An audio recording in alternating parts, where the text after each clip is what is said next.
It's time to start. Can everybody take their places, please? Can everybody take their places, please? Time to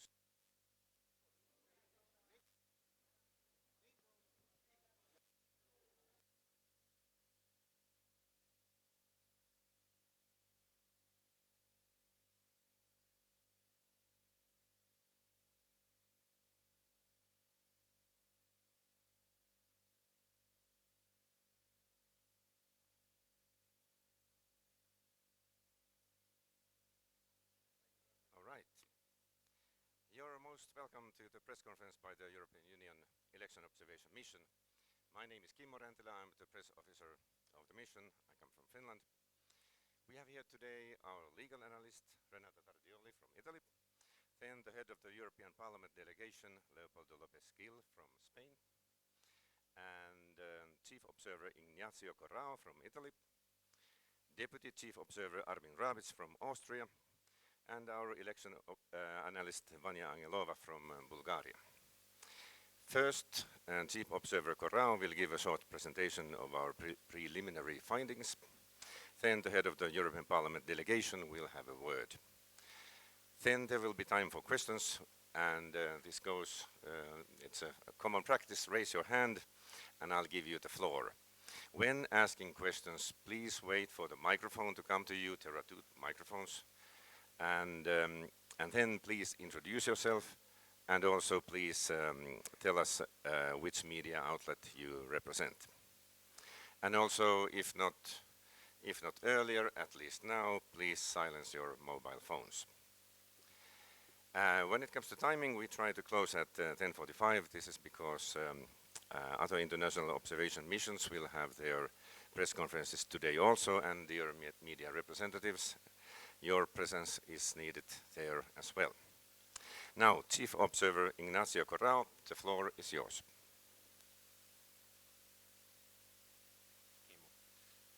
Good morning, ladies and gentlemen. The first ever European Union election observation mission to Lesotho was deployed on August the 27th, 2022, following an invitation by the government of the Mountain Kingdom. Our mission assesses the whole electoral process and follows a long-term observation methodology, and has also been conducting media monitoring as well as social media monitoring. The mission met 23 political parties and so far conducted more than 600 meetings with stakeholders. Our analysts will be in country until the end of October. During an election day, the mission had 87 accredited observers deployed and observed polling stations in all 80 constituencies of Lesotho 10 districts. Ladies and gentlemen, let me first outline a few aspects of this election which our mission has been covering before we'll talk about our findings on election day. The electoral legal framework of Lesotho provides overall an adequate basis for the conduct of democratic and credible elections and remained unchanged since the last election in 2017. The Independent Electoral Commission was able to conduct most of its activities according to the electoral calendar. This, notwithstanding the persistent financial shortcomings and legal uncertainties. Of course, this had also an impact on candidates and voters. The performance of the election administrators at district and constituency level during the preparation for the election was professional. The staff was committed to the work regardless of the difficult situation. The IEC distributed the voter register to political parties on time and tried to improve the quality of the voter register. Nevertheless, lacking funding and time prevented the IEC of a fresh registration exercise. This affected public trust in the accuracy of the voter list. The candidates' registration was organized in a transparent and inclusive manner, though the legal uncertainty surrounding proportional representation lists put additional time pressure on parties and candidates. A vast choice of political parties competed in a peaceful campaign. It was low-key in the rural areas, and vibrant in the capital city, especially during the last weekend before election day. Fundamental freedoms of association and assembly were well respected. However, unlimited campaign spending contributed to an uneven playing field among contestants. The mission also noted a lack of transparency and oversight of campaign finance. Media was constrained by limited resources. There is also an almost absent investigative journalism, as well as still some problematic legislation on media. On a positive note, Lesotho Television provided free of charge advertising time for contesting political parties. Our mission conducted media monitoring from September the 5th to October the 5th. This included 1 TV and 9 radio stations, as well as 3 newspapers. The LTV devoted most of its primetime coverage to ABC, followed by RFP, DC, BAP, and LCD. All news was broadcast in either a positive or a neutral tone. In contrast, commercial radio stations displayed clear bias in their news coverage to 1 or 2 parties. Mo Africa devoted most of its news coverage to DC. People's Choice FM favored both the DC and ABC. Zenolo FM devoted most of its news coverage to the BAP. The European Union Electoral Observation Mission identified 154 pages and 26 groups on Facebook linked to political parties. Only a few were managed directly by them. Currently, none of the social media accounts of political parties, candidates, or state institutions display the blue verification badge marking their accounts as authentic. This limited voters' ability to identify official sources of information. Let me highlight that social media did not play a key role in shaping the political debate in the campaign. The content of messages was respectful in tone. Moreover, Lesotho lacks fact-checking initiatives of social media. As said, the Electoral Observation Mission observed polling in all 80 constituencies, and as we speak, our observers are still observing some constituency tally centers. From the more than 370 observation farms, we can confidently say that the election day was very well organized and conducted in a peaceful atmosphere. Opening and voting were professionally managed by the polling staff of the Independent Electoral Commission. The counting process was evaluated by our observers very good, with some minor procedural mistakes which did not impact the results. Tabulation was conducted manually at the constituency level. Party and candidates' agents were present in 89% of the case, our mission. They added with their presence transparency to the electoral process. However, some 42% of observed polling stations were considered as not accessible for voters with reduced mobility. The polling process could have been improved by providing more spatial measures for persons with disabilities to facilitate unassisted voting. Only 23% of the outgoing members of the parliament were women. This falls short of SADC principles. Most women candidates have difficulties to pass the party's internal selection processes. Out of the 56 parties which contested these elections, only 11 were led by a woman.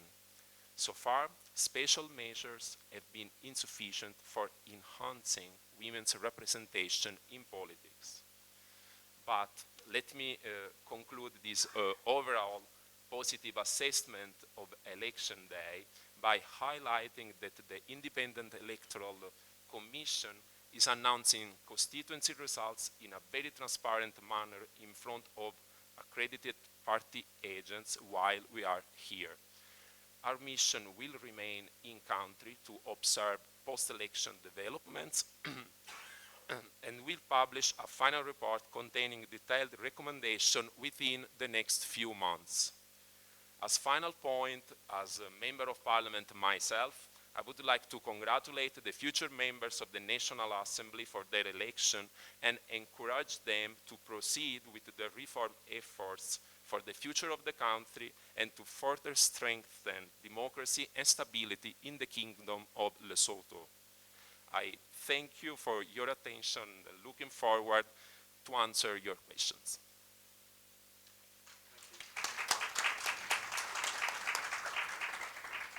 Thank you, Chief Observer, and now the head of the European Parliament Delegation, Mr. Leopoldo López Gil. Good morning, all. My name is Leopoldo López Gil. I'm a member of the European Parliament. It is a pleasure for me to address you today on behalf of the parliamentary delegation. Yes. Sorry for that. We are 5 members representing 4 political groups, and we all feel very honored to have been here during these important days for your country. This is the first Union election observation mission to Lesotho. Our presence demonstrates the importance which the Union attaches to Lesotho, the Basotho people, and the democratic institutions. It also reflects the significant role that Lesotho plays in Southern Africa and explains why the elections here have drawn the attention of the region, with regional and international organizations deploying multiple election observation missions.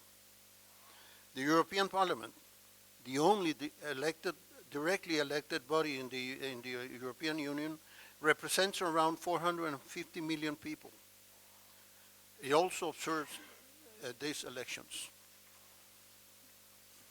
First and foremost, I want to express our full endorsement of the findings presented today by my colleague and friend, the Chief Observer Ignazio Corrao. I thank him for his work and cooperation, and I would like also to express my thanks to the Lesotho authorities for the invitation and the support provided to us to conduct this mission. During our stay in Lesotho, we have met with His Majesty the King, the outgoing Prime Minister, the outgoing Speaker of the National Assembly, the Foreign Minister, representatives of key parties, the Independent Electoral Commission, the Lesotho Council of NGOs, and many civil society organizations. From our meetings, we got the impression that the electoral authorities of Lesotho sought to run a very successful election under the current legal framework. We hope, however, that citizens' trust in the electoral process will grow if the electoral disputes and whatever changes to the electoral laws and procedures which are deemed necessary by the new elected representatives are timely introduced ahead of the campaigns. During our time in Lesotho, we heard that the electoral campaign was peaceful and orderly conducted, but foresaw no legal limits to the campaign contributions or funding.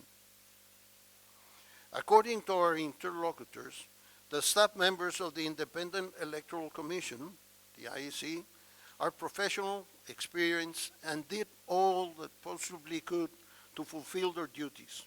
However, they also pointed out that budgetary constraints have had a negative impact on the work of the IEC. We believe that all the funds which the IEC needs to perform its work according to its mandate should be disbursed in advance in the future elections. This should ensure a visible improvement of their work. The disbursement of the necessary funds to the IEC would also have enabled to conduct a more extensive voter awareness campaign. Concerning Election Day, one European Parliament team observed the Maseru, Berea, and Leribe districts, and the other in various urban and rural areas of the Maseru district. The atmosphere in the polling centers visited was positive and peaceful. I would like to extend our sincere thanks to the staff of the polling stations who did all they could to ensure that the election day ran as smoothly as possible. I would also like to add that however the several polling stations were not accessible to voters with reduced mobility. Above all, I would like to express our admiration for the civic spirit shown by the Lesotho voters and their commitment to democracy. My final words will be to reaffirm that the European Union is a partner of this country, and we will continue to support Lesotho and its people. The European Parliament in particular is committed to enhancing its cooperation with the next government and the Parliament in the months and years to come. We hope that this cooperation can include accompanying the process of implementation of the recommendations in the final report of the European Union Observation Mission, as well as the process of adoption of those desirable reforms. Thank you, and I wish you all the best to the Kingdom. Thank you.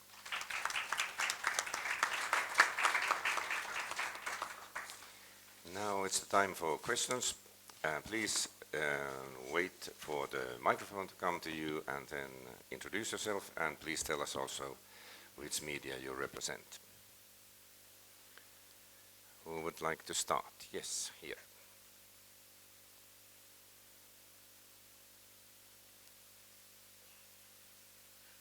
Thank you once again, Rappelang Khatebe from SABC. I would want to have your opinion. You have already voiced, I think, the issue of IEC not disbursing funds on time. But I want to know whether, do you think their highly reduced budget did not compromise their ability to disseminate information properly? To what extent would that have an impact in the outcome of the results? The other one is, okay, I think I'll skip this one because you have not been in the observations, so I can't let you compare. Thank you.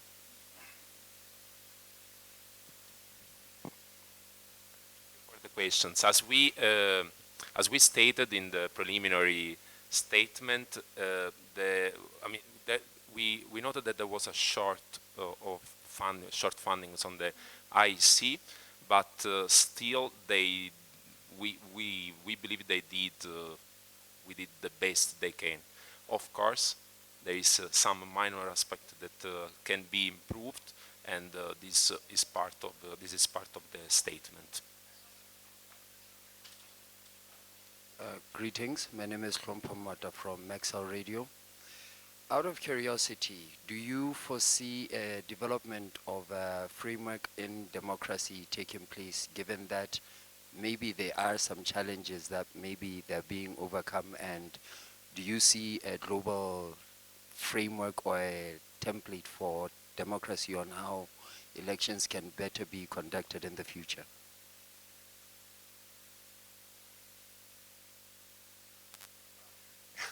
Election can always be, you can always do something more, but of course, we cannot say that everything was perfect. There were some minor aspects that can be improved, but general assessment, especially on election day, was good. So that. And the next. Back row. Angelo Coppola from China Global Television Network. Are you aware of any legal challenges to results so far? And if so, how many have you heard of?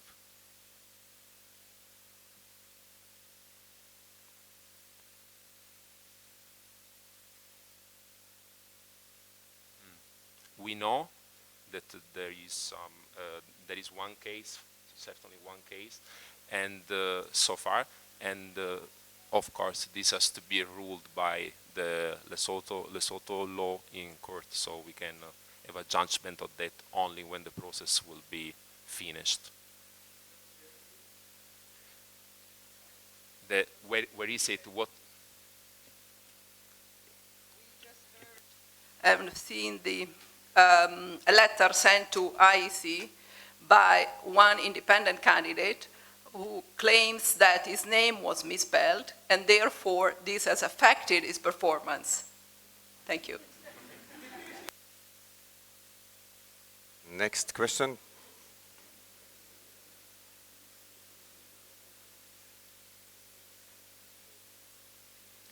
We still have time for...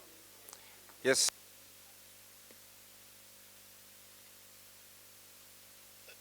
Thank you, Hatebeke. I was trying to avoid asking too many questions. The fact that one of the leaders, I don't know whether it was official or unofficial, has accepted the outcome and actually urged the supporters to do the same.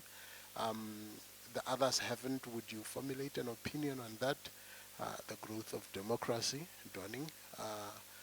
And for those who have not, would you have a statement for that?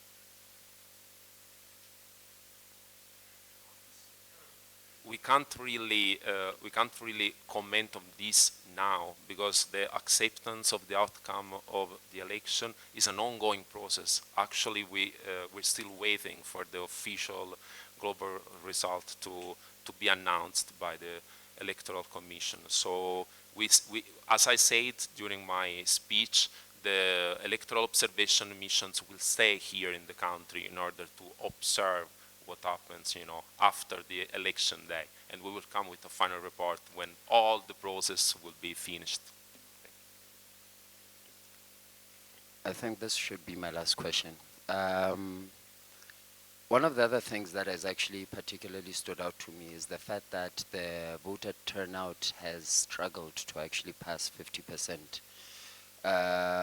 Could this raise some legitimacy questions from your perspective, and if any, what kind do you foresee taking place in the future?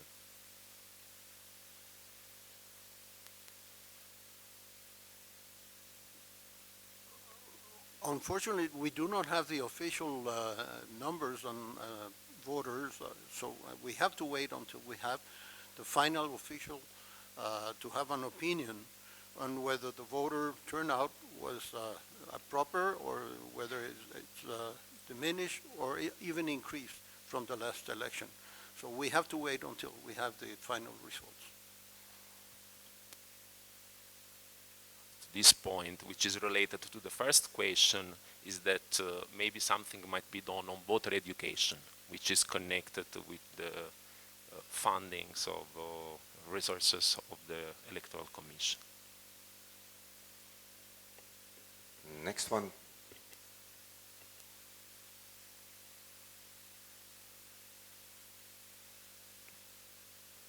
With my finger. Hello everyone, my name is Marino and I'm with the Brentus Foundation Election Observer Mission. A question I have, which may not just be to you, but maybe all the other observer missions, is when it comes to the issue of budget, is that something that perhaps we should all be trying to understand or figure out how best to support countries, because it could easily be an excuse that many people use. Do we know, example, in Lesotho's case, whether the money just didn't exist in the sense that they couldn't raise that from anywhere? Was it misallocated or misappropriated? And is that something that prior to elections we should be trying to focus on if we claim that part of this work is to support democracy and democratic efforts?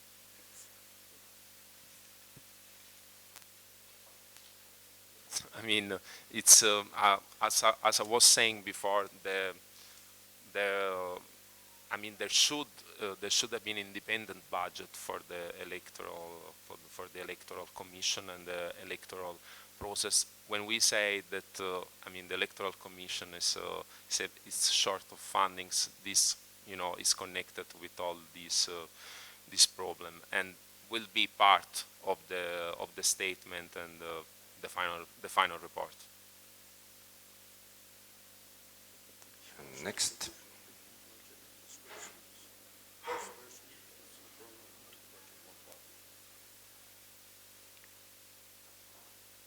To comment on that issue. The budget is not really our concern because the budget is prepared by the authorities. It's the disbursements of the fund that it's lacking, and it's probably, at least from what I gather from the meeting with the authorities, that it's a bit short. So it's basically a problem of disbursement and not of budgeting. Some more questions?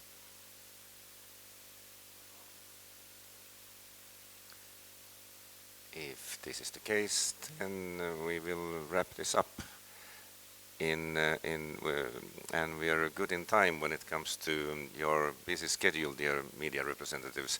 I guess our friends from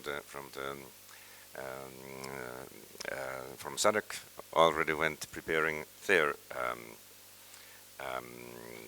press conference. So, thank you so much. And you'll find our preliminary statement both in English and in Sesotho down there. You will also find a press release also in English and in Sesotho. So please take everything, all the documents in all the languages that you need with you.